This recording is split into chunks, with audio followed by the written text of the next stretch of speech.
Engineering express. ये video engineering chemistry की unit 1 की वन शॉट वीडियो होने वाली है, जिसमें हम यूनिट 1 के सभी टॉपिक्स को कवर करेंगे एंड साथ ही मैं आपको बताऊंगा कि कौन से क्वेश्चंस आपके लिए इंपॉर्टेंट है जो आपसे एग्जाम में पूछे जाते हैं एंड किस तरीके से आपको उन्हें रिप्रेजेंट करना है अपनी कॉपी में, मतलब किस तरीके से लिख के आना है अगर आपसे वो क्वेश्चन पूछा जाता है तो स्टार्ट करते हैं अपना लेक्चर। पहले आपको बता देता हूँ मैं आपके सिलेबस में क्या क्या है। आपके सिलेबस के मुताबिक आपके यूनिट 5 पार्ट में डिवाइडेड है, ठीक है। तो हम स्टार्ट करते हैं अपने फर्स्ट पार्ट से। फर्स्ट पार्ट में से आपके दो क्वेश्चन इंपॉर्टेंट है, या तो वो आपसे पूछेगा एक्सप्लेन मॉलिक्यूलर ऑर्बिटल थ्योरी, या आपसे कोई न्यूमेरिकल पूछ लेगा एंड उसमें पूछेगा उसका बॉन्ड ऑर्डर क्या होता है, उसका मैग्नेटिक बिहेवियर कैसा है एंड उसका इलेक्ट्रॉनिक कॉन्फ़िगरेशन क्या है, एंड साथ ही आपको बनाना होगा उसका मॉलिक्यूलर ऑर्बिटल डायग्राम। तो स्टार्ट करते हैं अपने फर्स्ट टॉपिक से। देखो, ये वन शॉट वीडियो होने वाली है तो मैं आपको डिटेल में वर्ड टू वर्ड नहीं बता पाऊंगा, मैं आपको मतलब बताऊंगा कि क्या होता है। आप वीडियो को एक बार रोकना एंड जो लिखा हुआ है उसे एक बार आप पढ़ लेना, ठीक है। तो पहला टॉपिक है आपका molecular orbital theory. Explain molecular orbital theory, तो आपको ये इस तरीके से लिख के आना है। सबसे पहला पॉइंट है कि ये थ्योरी फ्रिडरिच एंड रॉबर्ट एस मोल्किन ने दी थी 1966 में। इस थ्योरी के अनुसार जब हमारे दो एटॉमिक ऑर्बिटल पास में आते हैं तो हमारे दो फोर्स एक्ट करते हैं। कौन कौन से फोर्स? एक तो अट्रैक्शन, एक रिपल्शन। ये थ्योरी हमें ये भी बताती है कि हमारे दो मॉलिक्यूलर ऑर्बिटल तब बनते हैं जब हमारे दो एटॉमिक ऑर्बिटल ओवरलैप करते हैं। मॉलिक्यूलर ऑर्बिटल बनते हैं हमारे दो एटॉमिक ऑर्बिटल के ओवरलैप करने पर, ठीक है। एक मॉलिक्यूलर ऑर्बिटल जो बनता है वो बनता है हमारा अट्रैक्टिव फोर्स की वजह से एंड दूसरा बनता है हमारा रिपल्शन फोर्स की वजह से। एंड ऐसे ही इनका नाम होता है bonding molecular orbital and anti bonding molecular orbital, ठीक है। बॉन्डिंग मॉलिक्यूलर ऑर्बिटल जो होता है उसकी एनर्जी तो लो होती है लेकिन स्टेबिलिटी उसकी हाई यानी ग्रेटर होती है, जबकि एंटी बॉन्डिंग मॉलिक्यूलर ऑर्बिटल की जो एनर्जी होती है वो आपकी हाई होती है एंड स्टेबिलिटी उसकी लो होती है। इसके बाद आपको इसका बनाना है डायग्राम। बिल्कुल सेम आपको डायग्राम बनाना है। डायग्राम में आप ये देख रहे हो, ये है आपकी एनर्जी। इसका मतलब है कि एनर्जी आपकी ऊपर की तरफ बढ़ती हुई चलेगी, ठीक है। एंड जो मैंने आपको बताया अभी bonding molecular orbital and anti bonding molecular orbital वो ये है। बॉन्डिंग मॉलिक्यूलर ऑर्बिटल आपका नीचे की तरफ आएगा and anti bonding molecular orbital आपका ऊपर की तरफ आएगा। एंड ये जो है ये है आपके एटॉमिक ऑर्बिटल। ये आपको डायग्राम बनाना होता है आपके न्यूमेरिकल्स में। जब आपके न्यूमेरिकल आएंगे आपको पता लगेगा कि किस तरीके से बनाना है। आगे आपको इसमें लिखना है मेन पॉइंट। मेन पॉइंट में पहला पॉइंट है आपका बॉन्डिंग एटम के सभी एटॉमिक ऑर्बिटल चाहे फिल्ड हो चाहे अनफिल्ड हो वो ओवरलैप में पार्ट लेंगे ही लेंगे, ठीक है।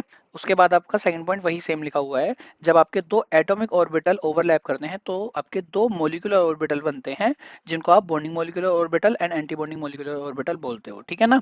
अगला पॉइंट भी सेम ही ऊपर लिखा हुआ था, वही आपको लिखना है कि bonding orbital atoms have low energy and greater stability while anti bonding molecular orbital has higher energy and low stability.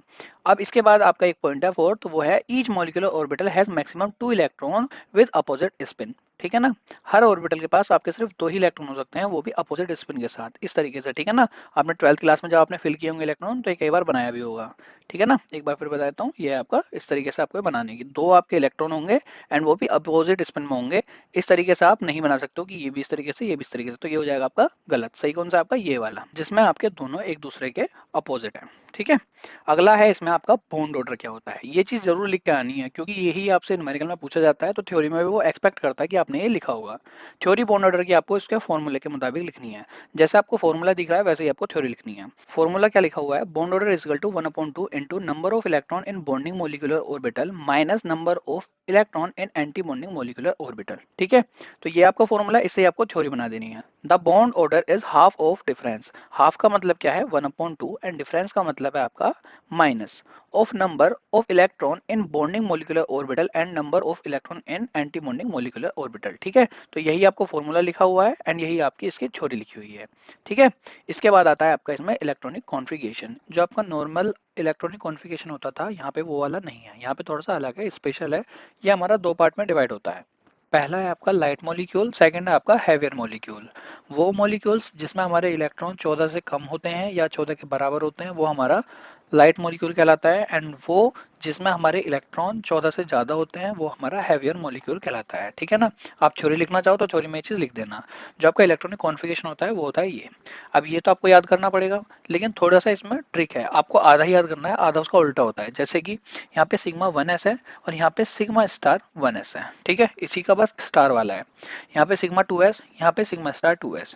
यहाँ पे pi two p x is equal to pi two p y in two sigma two p z, and इसी का यहाँ पे star वाला है pi star two p x is equal to pi star two p y comma sigma star two p z. ठीक है, तो आपको इतना ही हाफ याद करना होगा। ठीक है, ये वाला एंड ये वाला, बाकी इसका स्टार वाला है साथ में इसके। ठीक है, ऐसे ही सेम आपका सेकंड वाला है, थोड़ा सा डिफरेंट है। क्या है यहाँ पे जो ये टू पी जेड है इसमें ये पहले है और इसमें ये बाद में था। ठीक है, बाकी आएगा वही सेम है, बस यहाँ पे ये चेंज हुआ है, ये वाला यहाँ पे आ गया है इसका। ठीक है, ये यहाँ था और ये यहाँ से आ गया है यहाँ पे, बस इतना ही चेंज है, ये दोनों आपको आराम से याद हो जाएंगे। ये याद करना इंपॉर्टेंट है क्योंकि इलेक्ट्रॉनिक कॉन्फ़िगरेशन आपको लिखना होता है आपके न्यूमेरिकल्स में। ठीक है, अब देखते हैं आपका सीधा क्वेश्चन। क्वेश्चन से पहले ये दो डायग्राम है जो आपको समझने चाहिए। क्वेश्चन के अंदर जब आप डायग्राम बनाओगे तो आपको डायग्राम ऐसे ही बनाना है। तो पहले आप ये वाला पार्ट बनाओगे, उसके बाद आप इसका ये वाला पार्ट बनाओगे, एंड उसके बाद ये वाला पार्ट बनाओगे।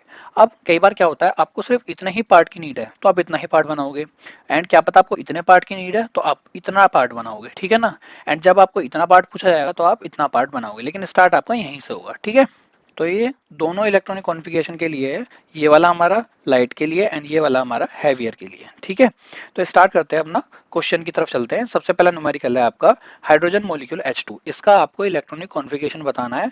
ठीक है, एंड साथ ही आपको क्या बताना है, इसका मॉलिक्यूलर डायग्राम बनाना है। ओके, एंड इसका बॉन्ड ऑर्डर आपको बताना है, एंड साथ ही आपको इसका मैग्नेटिक बिहेवियर बताना है। आपसे क्वेश्चन डायरेक्टली यही पूछेगा।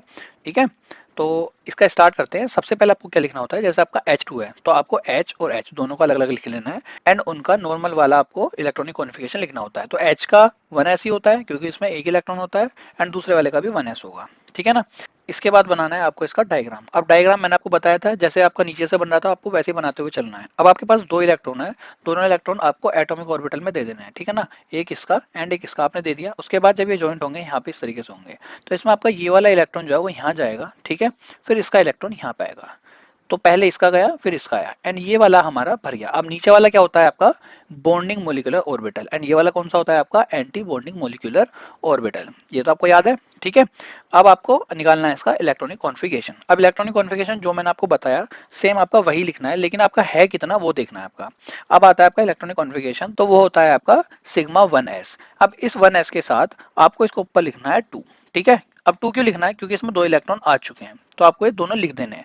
अगर आपका इसमें सिर्फ एक इलेक्ट्रॉन आता तो आप लिखते सिर्फ सिग्मा 1s। ठीक है, यहाँ पे 1 जो लिखा हुआ है इसे हटा दो, ये होगा आपका सिग्मा 1s2, यानी आपके सिग्मा 1s में यानी बॉन्डिंग मोलिकुलर ऑर्बिटल में दो इलेक्ट्रॉन आ चुके हैं और इससे आगे नहीं है। तो ये आपका इलेक्ट्रॉनिक कॉन्फ़िगरेशन के थ्रू आपको पता लग रहा है।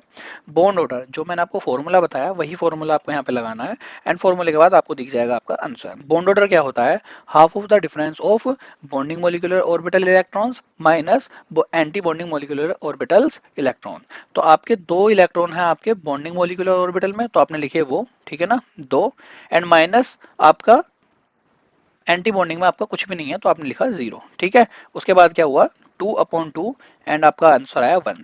अब अगर आपका 1 आंसर आता है या पॉजिटिव आंसर आता है तो इसका मतलब होता है कि आपका जो मॉलिक्यूल है वो एग्जिस्ट करता है।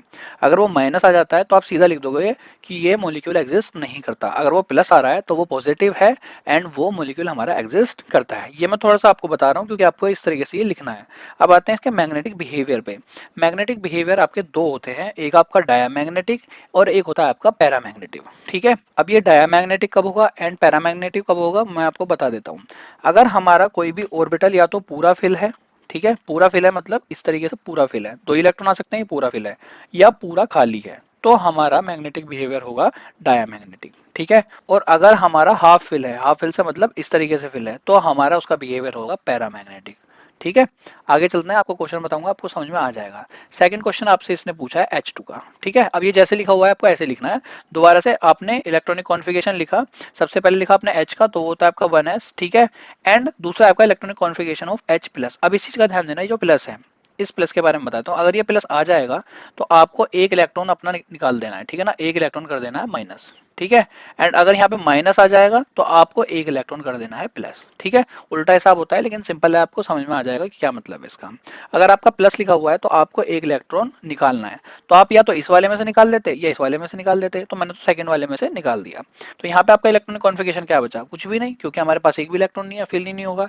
तो इसका डायग्राम कैसे बनेगा, आपका इधर से आएगा सिर्फ एक इलेक्ट्रॉन और वो यहाँ पे जाएगा, इधर से हमारा कुछ भी नहीं है। ठीक है ना, और अभी मैंने आपको बताया था कि बॉक्स या तो पूरा फिल होगा तो होगा हमारा डायमैग्नेटिक। एंड अगर हमारा हाफ फिल है, जैसे कि हमारा सिर्फ हाफ ही फिल है, तो इसका मैग्नेटिक बिहेवियर हो जाएगा हमारा पैरामैग्नेटिक। ठीक है, बॉन्ड ऑर्डर आपको निकालना आता ही है 1-0। क्यों? क्योंकि यहाँ पे आपका बॉन्डिंग मोलिकुलर ऑर्बिटल में सिर्फ एक इलेक्ट्रॉन है and anti bonding molecular orbital में आपका कोई भी इलेक्ट्रॉन नहीं है, तो आपका आंसर आता है 1/2। लेकिन स्टिल ये पॉजिटिव नंबर है, ठीक है ना। तो इस वजह से ये मोलिक्यूल भी हमारा एग्जिस्ट करता है। नेक्स्ट चलते हैं, नेक्स्ट आता है हमारा इसका थर्ड क्वेश्चन, जिसमें आपका H2 नेगेटिव है।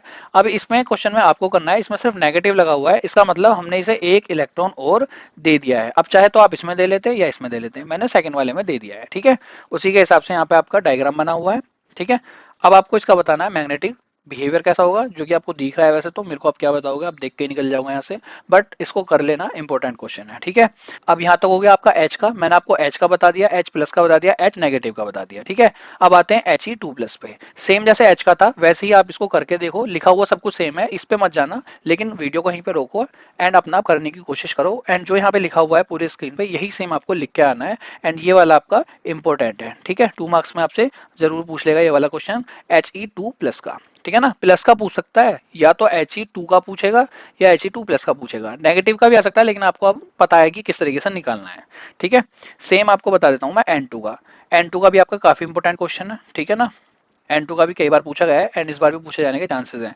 थोड़ा सा इसके बारे में पढ़ लेते हैं, क्योंकि इसमें डायग्राम थोड़ा सा आपका बड़ा है। लेकिन सबसे पहले आपको लिखना है इसका इलेक्ट्रॉनिक कॉन्फ़िगरेशन, नॉर्मल वाला आपको पता है 1s2 2s2 2p3, क्योंकि आपका n क्या होता है, n7 14। ठीक है, तो 7 इलेक्ट्रॉन है इसमें, तो आपने कर दिया यहाँ पे फिल। अब इसका मोलिकुलर ऑर्बिटल वाला कैसे लिखना है इलेक्ट्रॉनिक कॉन्फ़िगरेशन, वो देखते हैं इसके डायग्राम से। सबसे पहले आपके पास कितना है, 1s2 2s2 एंड 2p3। तो आपका s वाला ऑर्बिटल, दूसरा s वाला ऑर्बिटल एंड तीसरा आपका p ऑर्बिटल, ये आपके डायग्राम में बनते हैं। ठीक है ना, ये वाला जो है आपका 1s2 वो है आपका ये वाला। ठीक है ना, ये दिख रहा है आपको 1s ये लिख रहा है, फिर 2s वाला ये होता है आपका, 2p वाला आता है वो आपका ये वाला होता है। ठीक है, वैसे आपका सेम डायग्राम बना हुआ है। अब आपके पास 2 इलेक्ट्रॉन है 1s में। ठीक है ना, एंड इस तरफ से भी दोनों वाले में से है ना, पहले वाले में से भी एंड सेकंड वाले में से भी। अब इसका एक इलेक्ट्रॉन पहले यहाँ गया, फिर इसका एक इलेक्ट्रॉन यहाँ आया, तो आपका बॉन्डिंग यहाँ पे भर गया। फिर इसका एक इलेक्ट्रॉन यहाँ पे गया, इसका एक इलेक्ट्रॉन यहाँ पे गया, तो इसका एंटी बॉन्डिंग भी फिल हो गया। अब इससे ऊपर गए, 2 इलेक्ट्रॉन 2s के पास है एंड 2 इलेक्ट्रॉन दूसरे n के 2s के पास है। सेम यहाँ पे, यहाँ से आया एक, यहाँ से आया, तो ये वाला बॉन्डिंग भर गया। फिर उसके बाद यहाँ से ऊपर गया, यहाँ से ऊपर गया, ये वाला एंटी बॉन्डिंग भी फिल हो गया। थर्ड आता है इसका यहाँ पे। अब यहाँ पे इस चीज को ध्यान देना, हमने ये वाला किस तरीके से लिखा है, ये वाला जो है ये किस तरीके से हमने बनाया है।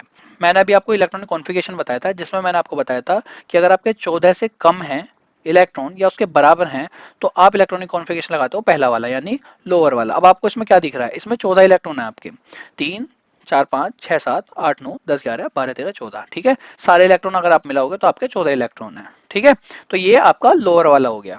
लोअर वाले के लिए आपको डायग्राम मैंने आपको बताया था, डायग्राम आपको वैसे का वैसे ही बनाना है, ऊपर देख लेना डायग्राम कैसा है। ठीक है, फिल करने की बारी आई तो आपने फिल कर दिया, एंड यहाँ पे जब फिल हुआ तो आपका इलेक्ट्रॉन आया यहाँ पे।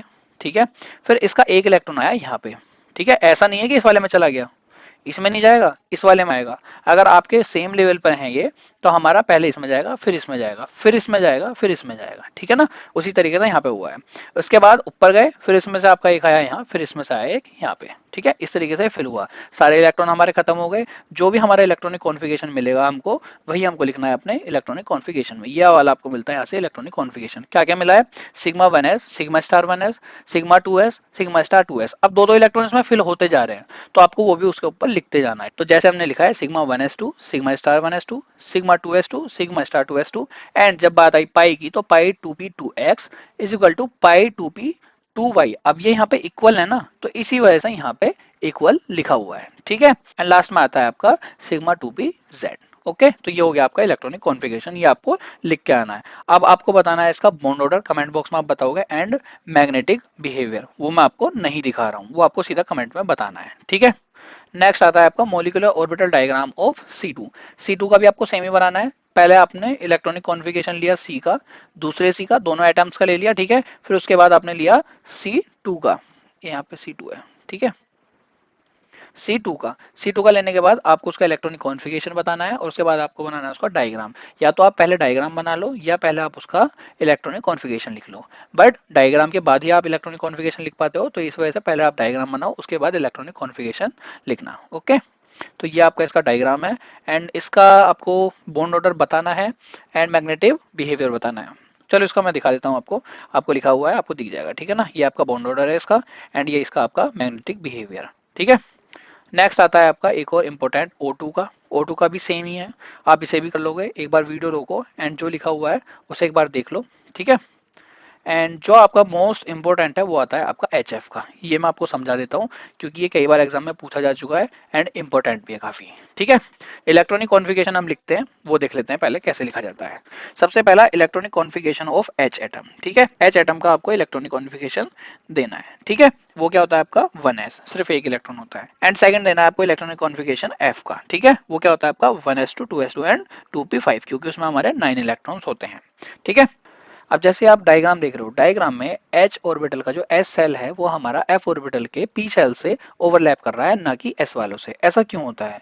क्योंकि हमारा F जो होता है वो हमारा मोर इलेक्ट्रोनेगेटिव होता है, ठीक है ना। मोर इलेक्ट्रोनेगेटिव होता है, जिस वजह से जो S सेल होते हैं इसके, उनकी एनर्जी बहुत कम होती है। एंड H के S की जो एनर्जी है वो काफी हाई है, वो मैच करती है F ऑर्बिटल के P सेल से, तो इस वजह से ओवरलैप करता है हमारे P सेल के साथ, ठीक है। अब ये ओवरलैप कैसे करता है, ये देखो, इसका एक इलेक्ट्रॉन जा रहा है हमारे यहाँ से एंड इसका ये वाला इलेक्ट्रॉन आ रहा है यहाँ पे। अब ये जो है आपके पिंक वाले, ये क्या हो रहा है यहाँ पे, इसमें मैं आपको बताता हूँ। जो आपका 1s था F ऑर्बिटल का, वो अपने दोनों इलेक्ट्रॉन छोड़ देता है, वो आते हैं आपके 1s में, ठीक है।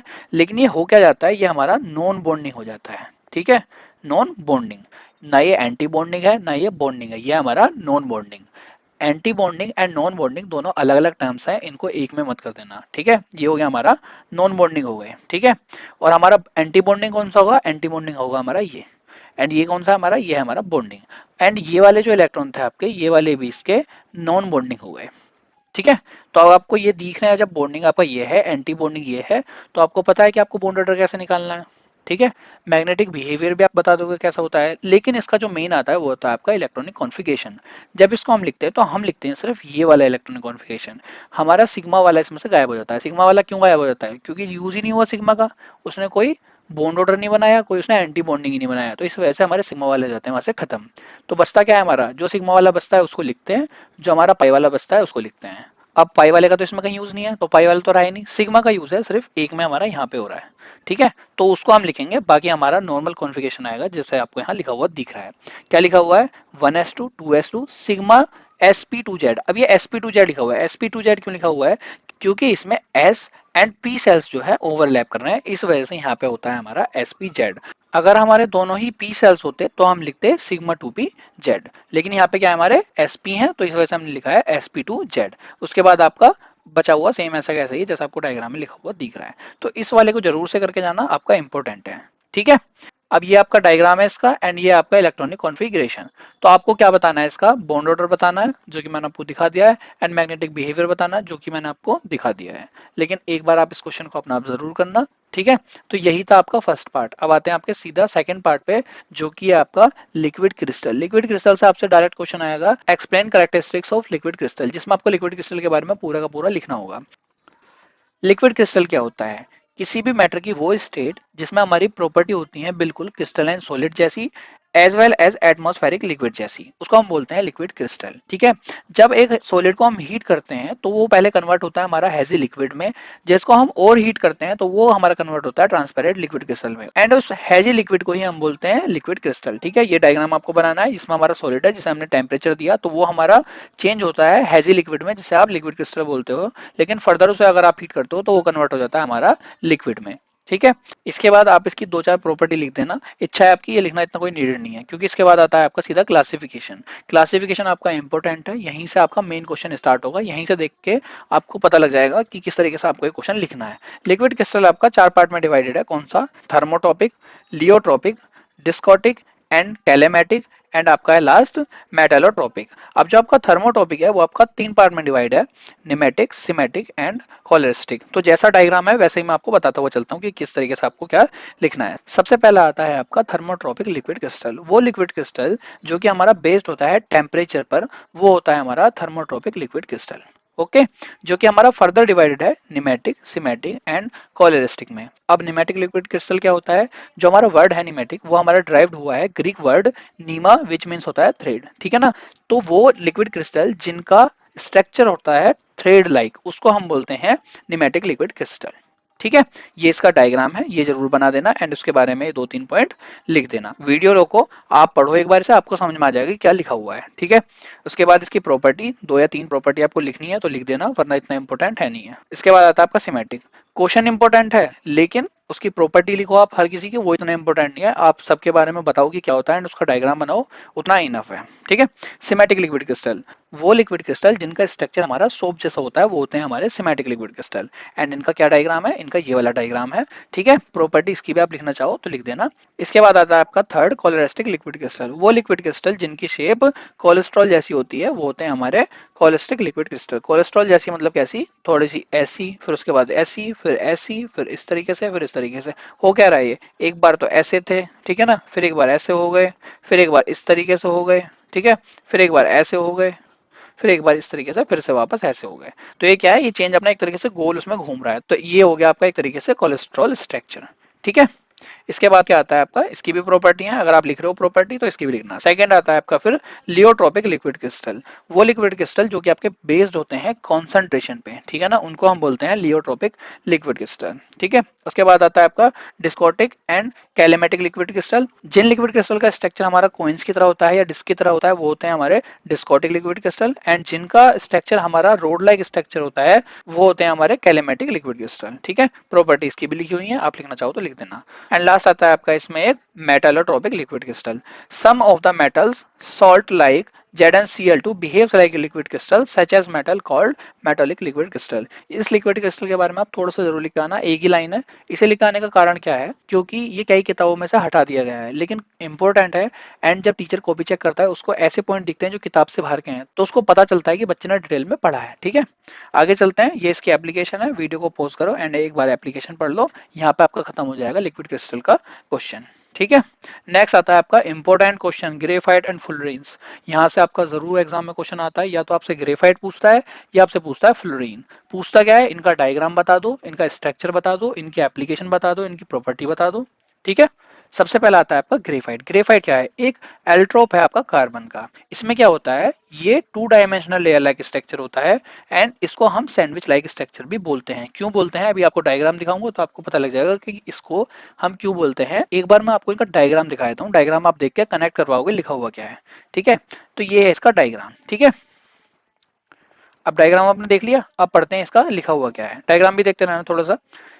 सबसे पहला पॉइंट लिखा हुआ है कि ये अल्ट्रोप होता है कार्बन का। ठीक है, उसके बाद लिखा है it has 2 dimensional layer like structure. इसकी जो स्ट्रक्चर होती है वो कैसे होती है, 2 डायमेंशनल लाइक स्ट्रक्चर होती है। एंड इसको हम सैंडविच लाइक स्ट्रक्चर भी बोलते हैं। सैंडविच लाइक क्यों, क्योंकि दोनों परत देखो ऐसे लगता है जैसे सैंडविच की तरह रखी हुई है। ठीक है ना, ये परत बिल्कुल इसके जैसी है, बस थोड़ी सी आगे खिसकी हुई है लेफ्ट को या राइट को। ठीक है, तो ये कैसी होती है, सैंडविच लाइक स्ट्रक्चर भी इसको हम बोलते हैं। इसके बाद इसमें लिखा हुआ है कि हमारे 6 कार्बन कोवेलेंट बॉन्ड के साथ जुड़े होते हैं जो फॉर्म करते हैं हमारा एक हेक्सागोन। ये दिख रहा है आपको हेक्सागोन बना हुआ, ठीक है ना, ये हमारा क्या बनाते हैं, हेक्सागोन। ठीक है ना, in this structure of graphite each carbon atom is sp2 hybridized and arranged in hexagonally in layer। And इसमें फोर्थ इलेक्ट्रॉन जो है वो फ्री होता है मूव होने के लिए। ठीक है ना, जैसे कि ये मूव हो सकता है कहीं पर भी। ठीक है, उसके बाद इसने बताया सी सिंगल बॉन्ड सी की जो लेंथ है वो हमारी 0.142 नैनोमीटर है। एंड जो हमारी डिफरेंट लेयर होती है ग्रेफाइट की वो हमारी अटैच होती हैं एक दूसरे के साथ with the weak van der Waals. ठीक है, डायग्राम आपको यहाँ पे दिख गया है, जो भी मैंने आपको बताया वो यहाँ पे लिखा हुआ है, डायग्राम जरूर बना के आना। इसका एक और डायग्राम है,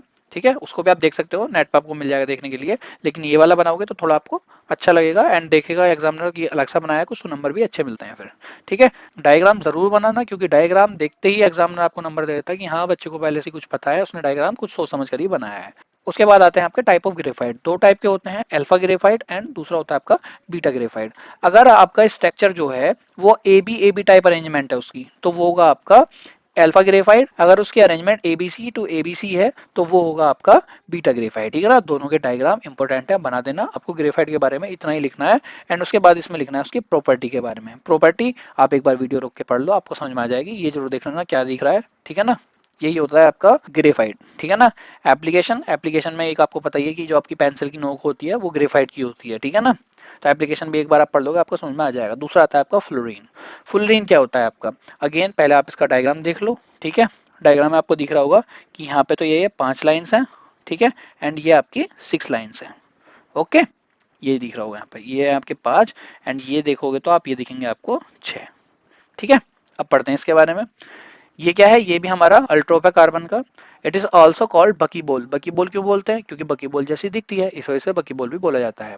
ये 60 कार्बन एटम से मिलकर बनी हुई होती है, ठीक है ना।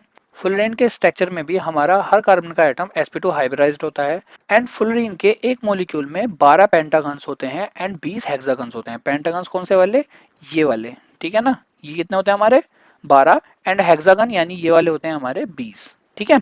एंड ये कुछ इस तरीके से अरेंज होते हैं कि हमारे दो पेंटागन्स आपस में एक दूसरे को टच नहीं करते। देखो एक वाला हमारा यहाँ पे, दूसरा आपको यहाँ पीछे दिख रहा होगा, ठीक है ना। तीसरा आपका यहाँ पे, ये आपस में एक दूसरे को टच नहीं करते हैं, ठीक है ना। ये आपस में एक दूसरे को टच नहीं करते हैं। एंड इसके अंदर हमारे 60 वर्टिसेस होती हैं और 32 फेस होते हैं। 60 वर्टिसेस मतलब ये जो आपकी लाइंस हैं ये हमारी 60 तो इसमें लाइन से होती हैं, और जो आपके फेस हैं, ये जो ऊपर आपका फेस दिख रहा है ये वाला पूरा का पूरा, या ये वाला पूरा पूरा, ये होता है हमारे 32 फेस होते हैं। लेंथ दे रखी है सिंगल बॉन्ड की एंड आपके डबल बॉन्ड की, ठीक है ना। इतना आपको लिखना है एंड साथ ही आपको इसकी लिखनी है प्रॉपर्टी। देखने में आपको कुछ इस तरीके का मिलता है, ठीक है। एंड उसके बाद इसकी एप्लीकेशंस, वीडियो रोको एक बार पढ़ लो, आपको समझ में आ जाएगा। यहाँ पे इसकी प्रिपरेशन के बारे में बात होती है। तो आपकी प्रिपरेशन इसकी दो टाइप से होती है, या तो ग्रेफाइट रोड से या बेंजीन ऑक्सीजन फ्लेम से। आसान भाषा में लिखा हुआ है, एक बार आप वीडियो रोक के पढ़ लो, आपको समझ में आ जाएगा। डायग्राम आपको ये बनाना है। वैसे ये इतना इंपॉर्टेंट है नहीं, पूछा नहीं जाता है, क्योंकि ग्रेफाइट एंड फुलरीन में या तो डिफरेंस पूछता है या दोनों की structure and property and application पूछता है। लेकिन अगर आपसे फुलरीन का पूछता है इन केस, तो आप ये जरूर बना के आना। इंपॉर्टेंट है नहीं, मैं आपको अभी बता देता हूँ। इसके बाद आता है आपका थर्ड पार्ट, जो है आपका नैनो मटेरियल। काफी इंपॉर्टेंट है, यहाँ से आपसे या तो नैनो मटेरियल के बारे में पूछेगा, या इसका एक टॉपिक है कार्बन नैनो ट्यूब, उसके बारे में पूछेगा, ठीक है। तो पहले पढ़ते हैं नैनो मटेरियल्स क्या होते हैं। नैनो मटेरियल्स वो छोटे टीनी मटेरियल्स होते हैं जिनकी कम से कम एटलीस्ट एक डायमेंशन तो होती है, या तो उनकी कोई लेंथ होगी, या उनकी कोई हाइट होगी, या उनकी कोई विड्थ होगी, ठीक है ना। एंड वो होगी किसके बीच में, 1 से लेकर 100 नैनोमीटर के बीच में होगी। यही आपकी पहली लाइन लिखी हुई है, ठीक है ना। एंड इसके यूनिक प्रॉपर्टी एंड एप्लीकेशंस की वजह से ये एक रिसर्च फील्ड बन गया है, जो कि काफी अच्छे तरीके से ग्रो कर रहा है, ठीक है ना। एंड आपका यहाँ पे क्या लिखा हुआ है, 1 nanometre is equal to 10⁻⁹ metre, ठीक है। एग्जाम्पल क्या है इसका, कार्बन नैनो ट्यूब, जिसके बारे में आप अभी पढ़ोगे। बस एक ही लिख देना, दूसरा मत लिखना कुछ भी। Nano materials are very small materials often similar than the width of human hair, ठीक है ना। नैनो मटेरियल्स इतने छोटे मटेरियल्स होते हैं जैसे कि ये एक इंसान के बाल की मोटाई, मोटाई लंबाई नहीं, मोटाई के बारे में बात हो रही है, ठीक है ना। अब अपना बाल पकड़ के देखोगे कितनी मोटाई है उसको, शायद आपको दिखेगी भी नहीं। इतना आपका एक नैनो मटेरियल होता है, उससे भी बहुत छोटा होता है। प्रॉपर्टी है इसकी, प्रॉपर्टी आप वीडियो रोक के एक बार पढ़ लेना। सबसे पहले आपकी स्ट्रेंथ, फिर उसकी हीट, फिर इलेक्ट्रिसिटी, फिर लाइट, एंड उसके बाद मैग्नेटिज्म, उसके बाद आता है आपका केमिकल रिएक्टिविटी, ठीक है। मेथड्स क्या हैं, methods of preparation of nano materials दो टाइप के हैं, काफी आसान है। नैनो मटेरियल्स आपको देखने में थोड़ी हार्ड लग सकती है, लेकिन जब मैं आपको अभी से बता रहा हूँ तो आपको ये अभी से बहुत आसान लगने लग जाएगी, ठीक है। दो टाइप की होती है, टॉप डाउन मेथड एंड दूसरा होता है आपका बॉटम अप मेथड, ठीक है। एक बार मैं आपको डायग्राम दिखाता हूँ, आप डायग्राम को देखते ही समझ जाओगे बॉटम अप से क्या मतलब है एंड टॉप डाउन से क्या मतलब है। ये क्या है आपका टॉप डाउन एंड ये आपका बॉटम अप, ठीक है। एक बार पढ़ लेते हैं क्या होता है। अब टॉप डाउन मेथड के बारे में देखें तो in this method particles of large size are break down physically, chemically and mechanically into particles of nano range. Nano range क्या है आपकी, 1 से लेके 100 नैनोमीटर तक। इसमें क्या हुआ है आपका, आपका बल्क मटेरियल थे यानी बड़ा मटेरियल है, उसके हमारी physical, chemical and mechanical property change हुई एंड वो आ गई आपकी पाउडर फॉर्म में, ठीक है। एंड पाउडर फॉर्म के बाद उसको और ब्रेक डाउन किया गया, तो वो आ गई आपकी 1 नैनोमीटर से लेके 100 नैनोमीटर के बीच में, ठीक है ना। ये हमारा क्या है, नैनो मटेरियल्स बन चुके हैं आपके। इतना ही आपको इसमें लिखना है। दूसरा क्या है आपका बॉटम अप मेथड। देखो एक चीज मैं आपको बताता हूँ, मान लो ये आपका नैनो मटेरियल्स है, ठीक है ना। नैनो मटेरियल्स हैं, अब आपके पास दो टेक्निक थी, कौन सी, top down and bottom up. जब आप टॉप से चलते हो तो आपके पास बल्क क्वांटिटी में कुछ होता है, उसको आप ब्रेक डाउन करते हो छोटे में, ठीक है ना। एंड और फर्दर उसे छोटे में करते हुए चले जाते हो, तब आपको मिलता है यहाँ पे नैनो मटेरियल्स। अब जब बॉटम डाउन होता है तो आपके पास बहुत छोटे छोटे से मटेरियल्स होते हैं, जिनको आप जोड़ते हो एंड वापस से ले आते हो अपने नैनो मटेरियल्स पे, ठीक है ना। तो आपको बेसिकली आना नैनो मटेरियल्स पे ही है। सो बॉटम अप अप्रोच में क्या होता है, in this method very small size particles are condensed and converted into nano range 1 to 100 nanometre. हुआ क्या है, सबसे पहले आपके पास क्या है, वेरी फाइन पार्टिकल्स, मतलब बहुत छोटे स्मॉल पार्टिकल्स हैं आपके पास, लेस देन 1 नैनोमीटर। इनको हमने क्या किया, कंडेंसेशन किया, मतलब एक साथ कंबाइन किया, जोड़ा, तो हमको मिलता है क्लस्टर ऑफ एटम्स, ठीक है ना। ये भी हमारे 1 नैनो मटेरियल से कम है, ये बहुत ज्यादा कम थे, ये थोड़े से कम है, ठीक है। इनको अगेन हम कंडेंसेशन कर रहे हैं इनका, तो हमको मिलते हैं हमारे वापस से नैनो मटेरियल्स, जो कि हमारे 1 नैनोमीटर से 100 नैनोमीटर के बीच में होते हैं। तो ये आपके दोनों मेथड थे, आपको इसके बारे में लिखना है इतना ही। इसके बाद इसकी एप्लीकेशन ये लिख देना, ठीक है ना, ये किस किस जगह पे यूज होता है इसके बारे में तो लिख देना, क्योंकि इसकी एप्लीकेशन इंपॉर्टेंट है, ठीक है। इसके बाद आता है आपका carbon nano tube. Carbon nano tube होता क्या है, ये डायग्राम देखो, डायग्राम देख के आपको आराम से समझ में आ जाएगा कि क्या होता है। थ्योरी बता देता हूँ मैं एक बार। Carbon nano tube are type of nano materials meaning they are very small structure and they are formed when carbon atoms are arranged in hexagonal ring and rolled up into cylindrical structure. मतलब ऐसी कोई आपकी sheet है जिसे आप गोल role बना देते हो जिसका, और वो सिलेंडर टाइप में उसको आप कन्वर्ट कर देते हो, तो वो हो जाता है आपका कार्बन नैनो ट्यूब, ठीक है ना। तो ये क्या है, ये आपकी जो चीज है ये सिर्फ एक सिलेंड्रिकल फॉर्म में है, मतलब उसे रोल कर दिया गया है पूरी शीट को, वहीं यहाँ पे आपके पहले पॉइंट में लिखा हुआ है, ठीक है। Carbon nano tubes are form of carbon which is like graphite used in pencil. They are hollow cylindrical tubes and 1000 time smaller than human hair but stronger than steel. यहाँ चीज समझना, ये हमारे 100 टाइम ऑफ स्मॉलर होते हैं human hair से, जबकि ये ज्यादा ताकतवर होते हैं हमारे स्टील से भी, ठीक है। ये यहाँ पे लिखा हुआ है। When graphite sheet is fold cylindrically, जब हम ग्रेफाइट शीट को फोल्ड करते हैं सिलेंड्रिकली, तब हमें एक सिलेंड्रिकल हेलो ट्यूब मिलती है जिसको हम बोलते हैं कार्बन नैनो ट्यूब। कितना आसान टॉपिक है, आपको सेम ऐसे लिख के आना है। उसके बाद आपको इसका डायग्राम जरूर बनाना है। अगर ये वाला बना सकते हो तो बहुत अच्छी बात है, नहीं बना सकते हो तो नेट पे से कोई इजी देख लेना। मैं ऐसे डायग्राम्स आपको इस वजह से दिखाता हूँ ताकि आपको समझ में आ जाए कि रियल में वो चीज़ कैसी लगती है और किस तरीके की दिखती है, ठीक है ना। अगर आप ये बना पाओ तो अच्छा है, ना बना पाओ तो कोई दिक्कत नहीं है, कोई आसान सा बना लेना। Type of carbon nano tube दो टाइप की होती हैं, SWCNT and MWCNT। Single walled nano tubes and दूसरा है आपका मल्टी वॉल्ड नैनो ट्यूब्स। कुछ नहीं है, सिर्फ एक लाइन लिखी है। अगर आपकी सिंगल शीट है तो वो होता है आपका single volt nano tube, and आपकी मल्टीपल शीट्स हैं तो वो होता है आपका मल्टी वोल्ट नैनो ट्यूब्स, ठीक है। दोनों का डायग्राम, इस वाले डायग्राम पे आप ज्यादा मत पढ़ना, थोड़ा सा अगर आपको आता है डायग्राम बनाना तो बना देना, वरना छोड़ देना। इसके बाद है आपकी इसमें प्रॉपर्टीज, ठीक है। जैसी प्रॉपर्टीज लिखी हुई हैं वैसी की वैसी आप लिख देना। एप्लीकेशन भी आपकी इसकी इस तरीके से लिखनी है, ठीक है ना। अब आते हैं इसके last part, green chemistry. Green chemistry में से आपका इंपॉर्टेंट क्वेश्चन है इसके 12 प्रिंसिपल, ठीक है। तो मैं डायरेक्ट आपके प्रिंसिपल्स पे चलता हूँ, आप एक बार इसको पढ़ लेना, अगर आपको लगता है कि आप लिख सकते हो तो लिख लेना, वरना आपका क्वेश्चन आएगा सीधा explain the green chemistry and 12 principle of green chemistry. तो यही इसका मेन पार्ट है, यहाँ से हम स्टार्ट करते हैं 12 प्रिंसिपल से। यहाँ इसका इंट्रोडक्शन है। Green chemistry is also known as clean chemistry.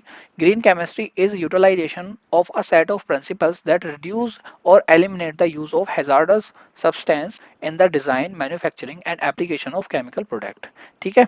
इसके बाद इसके 12 प्रिंसिपल में सबसे पहला प्रिंसिपल आता है आपका प्रिवेंट वेस्ट, मतलब वेस्ट से बचना। वेस्ट कैसा, साइड प्रोडक्ट आपका या जो आपका खराब प्रोडक्ट है उससे आपको बचना है। Always try to develop such condition in the process that very less और साइड प्रोडक्ट जनरेट। प्रोसेस आप जो भी कर रहे हो उसमें ऐसी कंडीशन बनाने की कोशिश करना कि आपका साइड प्रोडक्ट बहुत कम हो, ठीक है ना। एग्जाम्पल आपका दे रखा है, इसे देख लेना, इतना लिखने की नीड नहीं है, बस आपको प्रिंसिपल लिखने हैं, प्रिंसिपल आप लिख सकते हो। सेकंड है आपका इसमें एटम इकोनॉमी। एटम इकोनॉमी ये क्लियर करता है कि हमारे कितने रिएक्टेंट एटम के कन्वर्ट हो रहे हैं हमारे प्रोडक्ट में, ताकि हम ऐसी स्ट्रेटेजीज को डेवलप कर सकें या अडॉप्ट कर सकें जिससे कि हमारा सारा ही रिएक्टेंट एटम्स कन्वर्ट हो जाए हमारे प्रोडक्ट में। एंड परसेंटेज एटम इकोनॉमी का फॉर्मूला होता है ये वाला, क्या होता है, mass of atom in desired product upon total mass of atom in reaction into 100, ठीक है। ये आपका काम आएगा आपके न्यूमेरिकल्स में। थर्ड है आपका इसमें less hazards chemical synthesis. Synthesis method should be designed to use and generate substance that is having little or non-toxic of human being and environment। वो सिंथेटिक मेथड जो हम यूज कर रहे हैं सब्सटेंस जनरेट करने के लिए, वो इस तरीके से डिजाइन होने चाहिए कि जो हमारा सब्सटेंस है वो ह्यूमन बीइंग के लिए या इन्वायरमेंट के लिए नॉन टॉक्सिक हो, ठीक है ना। फोर्थ आता है आपका डिजाइन सफर केमिकल्स।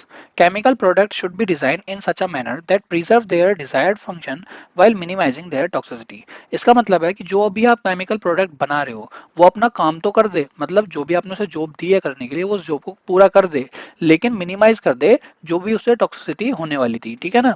जैसे कि हमारा एक एग्जांपल है, एसिटानोलाइड एंड पैरासीटामोल और antibiotic and analgesic, but acetanilide is more toxic so we prefer paracetamol at the world level. तो हमारे पास दो पेन किलर होती हैं, एक है आपकी एसिटानोलाइड एंड दूसरी है पैरासीटामोल, लेकिन हम पैरासीटामोल का ज्यादा यूज करते हैं क्योंकि उसकी टॉक्सिसिटी कम है, ठीक है। इसके बाद फिफ्थ आता है आपका safer solvent and auxiliaries. Use of solvent and separating agent should be avoided into reaction, but if they are used then they should be non toxic substance. मतलब सॉल्वेंट्स या सेपरेटिंग एजेंट्स मतलब helpers जो भी आप use करते हो अपने reaction में, उनको आप ना ही यूज करो तो बेहतर है, लेकिन अगर आपको उनको यूज करना पड़ रहा है तो वो हमारे नॉन टॉक्सिक सब्सटेंस होने चाहिए, ठीक है ना। जैसे कि एग्जांपल आइसोप्रोपेनॉल, ग्लिसरीन या ग्रीन सॉल्वेंट्स, ठीक है ना। फिर आता है आपका six, energy efficiency. It includes minimization of energy losses like mechanical friction, unwanted heating and fluid drugs. ये इंक्लूड क्या करता है, मिनिमाइजेशन ऑफ एनर्जी लॉसेस, मतलब जो भी आपकी एनर्जी लॉस हो रही है उनको मिनिमाइज करना, चाहे वो केमिकली हो, मैकेनिकली फ्रिक्शन हो या आपका अनवांटेड हीटेड हो, ठीक है ना। एग्जाम्पल क्या है आपका, reaction can be conduct at the room temperature, मतलब किसी रिएक्शन को करने के लिए जरूरी नहीं है कि आप उसका टेम्परेचर बढ़ाओ ही बढ़ाओ, उसे आप रूम टेम्परेचर पर भी कंप्लीट कर सकते हो, ठीक है ना। लेकिन जल्दी कंप्लीट करने के चक्कर में किसी भी रिएक्शन को हम क्या करते हैं, टेम्परेचर को इंक्रीज कर देते हैं, लेकिन वो टाइम थोड़ा ज्यादा लेगा, लेकिन रूम टेम्परेचर पर भी वो हो सकती है, ठीक है ना। फिर आता है आपका सिक्स्थ प्रिंसिपल, वो है आपका use of renewable feed stock. मतलब उस स्टॉक का आपको यूज करना है जो कि आपका रिन्यूएबल हो, मतलब आपको आसानी से मिल जाए, ठीक है ना। नेक्स्ट आता है आपका reducing derivatives. Unnecessary derivation should be minimised in reaction और process to avoid consumption of reagent that reduce efficiency of reaction. मतलब आपको जितना आपका प्रोसेस छोटा हो सकता है वो प्रोसेस आपको छोटा करना है, यानी कीप इट स्मॉल, ठीक है। एंड हमको अपना मटेरियल वेस्ट नहीं करना है, ठीक है ना। अवॉइड करना है हमें अननेसेसरी केमिकल्स का यूज करना या रिएजेंट का यूज करना हमारी रिएक्शन के अंदर, जिनका कोई यूज नहीं है वो हमको यूज नहीं करनी है। फिर आता है आपका कैटालिसिस। कैटालिसिस हमारे रिएक्शन की स्पीड को इंक्रीज कर देते हैं, ठीक है ना। नेक्स्ट आता है आपका डिजाइन फॉर डिग्रेडेशन। मतलब जो भी प्रोडक्ट आपने बनाया है, एक टाइम पे जब उसकी नीड खत्म हो जाएगी तो आप उसको डिस्पोज भी करोगे, तो जो डिस्पोज करने वाला सीन है वो इस तरीके से होना चाहिए कि उससे कोई हार्मफुल इफेक्ट ना हो इन्वायरमेंट पे, ठीक है। ऐसे ही आपको डिजाइन करना है अपना प्रोडक्ट। इसके बाद है आपका 11th, real time analysis for pollution prevention. जो भी आपका प्रोसेस होता है प्रोडक्ट को बनाने में, उसको मॉनिटरिंग करना, मतलब किस टाइम पे क्या हो रहा है, किस चीज के लिए, ताकि आप ये डिटेक्ट कर पाओ कि आपके हैजार्डस मटेरियल्स कब बन रहे हैं एंड आप उनको रोक पाओ बनने से पहले ही, ठीक है। लास्ट आता है इसमें accident prevention. Choice of substance and their state used in chemical process should remove the potential of accident including release, explosion and fires. जो भी केमिकल रिएक्शन के अंदर आप सब्सटेंस यूज कर रहे हो, पदार्थ यूज कर रहे हो, वो दुर्घटना होने की संभावनाओं को दूर करने वाले होने चाहिए, चाहे उसमें विस्फोट हो या आग से होने वाली कोई दुर्घटना हो। For example replacement of CFC by CO2 gas and synthesis of polystyrene sheets etcetera. Okay, तो ये थे आपके 12 प्रिंसिपल जो कि आपको लिख के आने हैं अगर आपसे 12 प्रिंसिपल का क्वेश्चन पूछा जाता है, ठीक है। इसके बाद इसका एक और क्वेश्चन है जो आपसे पूछ लिया जाता है, वो है आपका environmental impact of green chemistry on society. इस क्वेश्चन को अगर वो आपसे पूछता है, वैसे इतना इंपॉर्टेंट है नहीं, लेकिन अगर आपसे पूछता है तो इसमें मैंने आपको 13 पॉइंट लिखाए हुए हैं, वीडियो रोक के एक बार आप पढ़ लो, काफी इजी पॉइंट्स हैं, आपको एक बार में याद हो जाएंगे, ठीक है। इसको लिख के आना है अगर आपसे पूछा जाता है। ओके, अब आते हैं इस यूनिट के एक और इम्पोर्टेंट टॉपिक पे, जो कि है आपका conventional method and green route of paracetamol and adipic acid. यहाँ से आपसे डायरेक्ट क्वेश्चन आता है, पूछा है conventional route of PCM and green route of PCM या conventional route of adipic acid and green route of adipic acid. तो start करते हैं पैरासीटामोल से, जो कि आपका इंपॉर्टेंट है। पहला पॉइंट है इसमें, it is also known as acetaminophen and second it is used to relieve pain and fever. ये हमारा यूज किस लिए होता है, फीवर में या पेन में यूज होता है, आराम के लिए। इसके बाद इसका जो फॉर्मूला होता है वो होता है C8H9NO2, ठीक है। और इसको बनाते कैसे हैं, इस तरीके से बनाते हैं, इसमें OH ऊपर होता है, बीच में आपका बेंजीन होता है जिसमें आपका N कनेक्ट होता है एंड साथ में H होता है। N से ही आपका C होता है सिंगल बॉन्ड होके, एंड C से डबल बॉन्ड होता है आपका O, एंड C से ही सिंगल बॉन्ड होता है CH3। ये आपको आना चाहिए क्योंकि यही आपका फॉर्मूला है, ठीक है। अगर आपको क्वेश्चन में 2 मार्क्स में पूछेगा तो आपसे ये पूछ सकता है कि इसे किस तरीके से लिखा जाता है, ठीक है। अब इसका कन्वेंशन मेथड देख लेते हैं, जिसमें आपका है स्टेप नंबर 1। पहला स्टेप है इसमें nitration of phenol using titrating mixture. इसमें क्या होता है, हम फिनोल को नाइट्रेटिंग एजेंट के साथ रिएक्शन कराते हैं जिससे हमें मिलता है P nitrophenol and O nitrophenol, ठीक है। लेकिन हम यूज करते हैं पी नाइट्रोफिनोल का क्योंकि ये मोर स्टेबल होता है। सेकंड स्टेप में हम इसका यूज करते हैं एंड रिडक्शन करते हैं नाइट्रो ग्रुप का अमीन ग्रुप में, ठीक है ना। नाइट्रो ग्रुप का अमीन ग्रुप में, यानी O2 की जगह आपका आ जाता है H2, ठीक है ना। करते किसकी प्रेजेंस में, हम इसे NaBH4 की प्रेजेंस में करते हैं एंड Ni या H2 के साथ करते हैं, और रिएक्शन के बाद हमको मिलता है पी अमीनोफिनोल, ठीक है। ये जो आपके फॉर्मूले बने हुए हैं, इनको जरूर देखना, ठीक है ना, कि किस तरीके से बनने हैं, आपको यही याद करना है, एग्जाम में ये बना के आने हैं। थर्ड स्टेप में हम न्यूक्लियोफिलिक एडिशन रिएक्शन करते हैं पीएमिनोफिनॉल की विद एसिटिक एनहाइड्राइड। ये एसिटिक एनहाइड्राइड का फॉर्मूला है, हवाई जहाज बना हुआ है आपका, इसे आपको जरूर याद करना है, ठीक है ना। और हमारा यहाँ से पीएमिनोफिनॉल से बन जाता है पैरासीटामोल। ये है हमारा ट्रेडिशनल मेथड या कन्वेंशन मेथड, जिसकी वजह से हमें ड्रॉबैक देखने के लिए मिलते हैं। ड्रॉबैक कैसे? एसिड यानी टॉक्सिक एजेंट हमें देखने के लिए मिलते हैं। ओ नेगेटिव डेरिवेटिव यानी साइड प्रोडक्ट हमको मिलता है, CH3COH भी मिलता है जो कि हमारा साइड प्रोडक्ट होता है, एंड इससे हमें हार्श फॉर्मेशन भी मिलता है। इसके बाद अब आते हैं इसके ग्रीन रूट। तो ड्रॉबैक होने के कारण हम देखते हैं इसका ग्रीन रूट। स्टेप वन में हम क्या करते हैं, रिएक्शन करते हैं फिनोल की विद एसिटिक एनहाइड्राइड, ठीक है। फिनोल की हम क्या करते हैं, एसिटिक एनहाइड्राइड के साथ रिएक्शन करते हैं और हमको मिलता है 4 हाइड्रोक्सी ऑटोफिनोन, ठीक है। फिर स्टेप टू में हम 4 हाइड्रोक्सी ऑटोफिनोन की रिएक्शन कराते हैं NH2OH से, जिससे हमको मिलता है कीटो एक्साइम। इसमें क्या होता है, हमारा H2O अलग हो जाता है एंड बाकी इस जगह आके लग जाता है हमारा NOH, ठीक है ना। और इसे हम कहते हैं ऑक्साइम, ठीक है। ये जो ग्रुप होता है इसको बोलते हैं हम एक्साइम, और इसका पूरा नाम क्या हो जाता है, कीटो एक्साइम। स्टेप थ्री में हम PCM फॉर्मेशन करते हैं बाई बैक्समैन रीअरेंजमेंट से, ठीक है, जिसमें हमारा कीटो एक्साइम ग्रुप होता है एंड इसमें हम लगाते हैं CF3COH, जिसे हम बोलते हैं बैक्समैन रीअरेंजमेंट, और यहाँ से मिल जाता है हमको पैरासीटामोल, ठीक है। इतना ही आपको लिख के आना है। दूसरा आता है आपका conventional route of adipic acid. Adipic acid का क्या होता है, सबसे पहले it is the largest monomer of nylon 66, ठीक है। और इसका फॉर्मूला होता है ये वाला, इस तरीके से बनता है, ठीक है ना। और फॉर्मूला क्या है इसका, HOOC, मतलब ये COH ही है, इस तरीके से उल्टा लिख दिया है क्योंकि ये यहाँ पे इस तरीके से जुड़ता है, ठीक है ना। तो HOOC CH2 का होल 4 एंड COOH, या तो इस तरीके से बनता है या आप इसे इस तरीके से भी बना सकते हैं। कन्वेंशनल मेथड या ट्रेडिशनल मेथड क्या है इसका, स्टेप वन में हम रिड्यूस करते हैं बेंजीन को साइक्लोहेक्सेन में, ठीक है ना। ये रहा हमारा बेंजीन, इस पे हमने 3H2O दिए जिससे हमारा बन गया साइक्लोहेक्सेन, ठीक है। इसमें बेंजीन में से हमारे सभी डबल बॉन्ड हट गए और क्या बन गए, साइक्लोहेक्सेन। फिर स्टेप टू में हम साइक्लोहेक्सेनोन बनाते हैं ऑक्सीडेशन करके साइक्लोहेक्सेन का। यहाँ पे हम O2 या CO लेते हैं जिसे हम कैटालिस्ट बोलते हैं। कैटालिस्ट मतलब जो हमारी स्पीड को बढ़ा देते हैं, ठीक है ना। और यहाँ पे हमें को क्या मिल जाता है, साइक्लोहेक्सेनोन, ठीक है। स्टेप थ्री में हम क्या करते हैं, हम एडिपिक एसिड बनाते हैं, ठीक है, formation of adipic acid by oxidation of cyclohexanone. तो हमको क्या मिलता है, यहाँ से मिलता है हमको एडिपिक एसिड, ठीक है। ये था हमारा कन्वेंशनल रूट या ट्रेडिशनल रूट। अब देखते हैं इसके ड्रॉबैक्स की, इसके ड्रॉबैक्स क्या थे। ड्रॉबैक्स हैं इसके बेंजीन यानी वोलेटाइल। बेंजीन हमारा एयर के लिए काफी पोल्यूटेंट होता है, इस वजह से ये पॉल्यूशन इन एयर। NH4NO3 जो कि हमारा pH वैल्यू चेंज कर देता है एंड हमारा ग्लोबल वार्मिंग बढ़ाता है इसका टेम्परेचर, जो कि 60 डिग्री से लेकर 80 डिग्री सेंटीग्रेड तक होता है। एंड Al2O3 या Cu जो कि हमारे लिए टॉक्सिक होते हैं, उनका भी यूज होता है इसमें। एंड साइक्लोहेक्सेनोन जो बनाता है वो भी हमारा टॉक्सिक होता है, ठीक है। इस वजह से देखते हैं हम इसका ग्रीन रूट। ग्रीन रूट में स्टेप नंबर 1 है, हम क्या कर रहे हैं, रिडक्शन कर रहे हैं हम ग्लूकोज का बाय E. coli क्या है हमारा, ये हमारा एक तरीके का बैक्टीरिया होता है, ठीक है ना। और हम क्या करते हैं, हम रिडक्शन करते हैं ग्लूकोज का। ये ग्लूकोज का फॉर्मूला है, एक बार इन्हें आप बना के देखोगे तो आपको आसानी से याद हो जाएंगे, ठीक है ना। अब इसको हमने क्या करा, हमको ने इसको बैक्टीरिया के साथ रिएक्ट कराया तो हमको मिलता है 3 हाइड्रोक्सी शिकीमेट, ठीक है। एंड हम क्या करते हैं, 3 हाइड्रोक्सी शिकीमेट को हम दोबारा से इसी बैक्टीरिया के साथ रिएक्ट कराते हैं, हमको मिलता है सिस सिस म्यूकोनिक एसिड, ठीक है। और स्टेप 3 में हम सिस सिस म्यूकोनिक एसिड की रिएक्शन कराते हैं H2 से, ठीक है। तो हमको मिल जाता है एडिपिक एसिड, ठीक है। एक बार इसको आप बना के देख लेना, जैसे मैंने लिखवा रखा है वैसे एक बार अपनी कॉपी में बनाना, लिख के देखना, आपको समझ में आ जाएगा कि किस तरीके से बनना है। इतना ही आपको लिख के आना है, ठीक है। तो ये वीडियो यहीं खत्म होती है। अब आपको मैं बता देता हूँ 5 to 6 क्वेश्चन जो कि इस यूनिट से इंपॉर्टेंट है और जो आपसे पूछे जाएंगे एग्जाम में, ठीक है।